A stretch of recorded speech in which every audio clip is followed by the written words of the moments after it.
السلام علیکم ورحمۃ اللہ وبرکاتہ۔ الحمدللہ آج آپ نے قرآن پاک کے 24ویں پارے کی مکمل سماعت فرمائی، جس میں 3 صورتیں تلاوت کی گئی۔ سب سے پہلی صورت سورہ الزمر تھی، پھر سورہ المومن اور پھر اس کے بعد سورہ سجدہ مکمل پڑھائی گئی۔ الحمدللہ سورہ زمر میں یہ قرآن پاک کا 39واں سورہ ہے، جس میں 8 رکوع اور 75 آیات ہیں۔ اس میں متقین کی صفات بیان کی گئی ہیں کہ وہ حق کی تصدیق کرنے والے اور حق کو اختیار کرنے والے ہوتے ہیں۔ اللہ کے لیے ان کی بندگی اللہ کے لیے ہوتی ہے۔ جس کو اللہ ہدایت دے اسے کوئی گمراہ نہیں کر سکتا۔ اللہ تعالیٰ کسی کو مصیبتوں میں مبتلا کر دے تو کون سی ذات ہے جو تکلیف کو دور کرے؟ اسی طرح اللہ تعالیٰ رحمتوں کو نازل کرنا چاہتے ہیں تو کوئی ذات روکنے والی نہیں ہے۔ اللہ جس کو چاہتا ہے موت دیتا ہے، جس کو چاہتا ہے نیند طاری کر دیتا ہے۔ حالانکہ یہ بھی موت ہی ہے، لیکن مقررہ وقت میں اٹھا لیتا ہے۔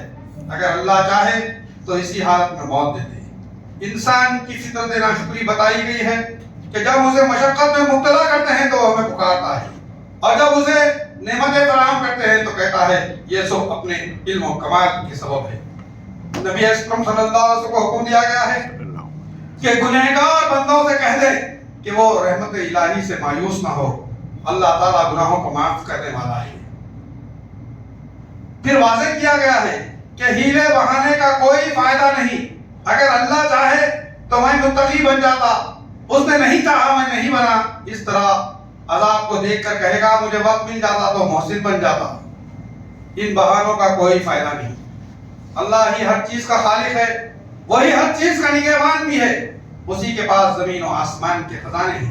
نبی اکرم صلی اللہ علیہ وسلم کو خطاب کیا گیا ہے کہ ہم نے آپ کو بذریعہ وحی خبردار کر دیا ہے کہ اگر آپ شرک کریں تو آپ کے اعمال بھی بیکار کر دیے جائیں گے۔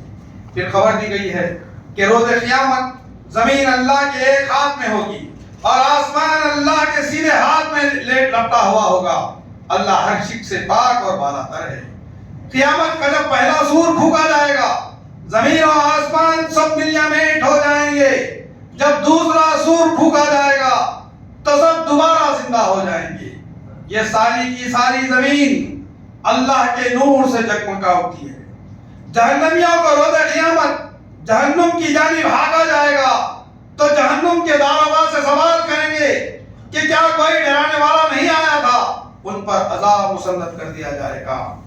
پھر خبر دی گئی ہے کہ جنتیوں کو جنت کی جانب بھاگا جائے گا تو ان کے لیے جنت کے دروازے کھولے جائیں گے۔ ملائکہ السلام علیکم کے ذریعے ان کا استقبال کریں گے۔ وہ اللہ کی تعریف بجا لائیں گے، حسب وعدہ انہیں بہترین ٹھکانہ عطا کیا جائے گا۔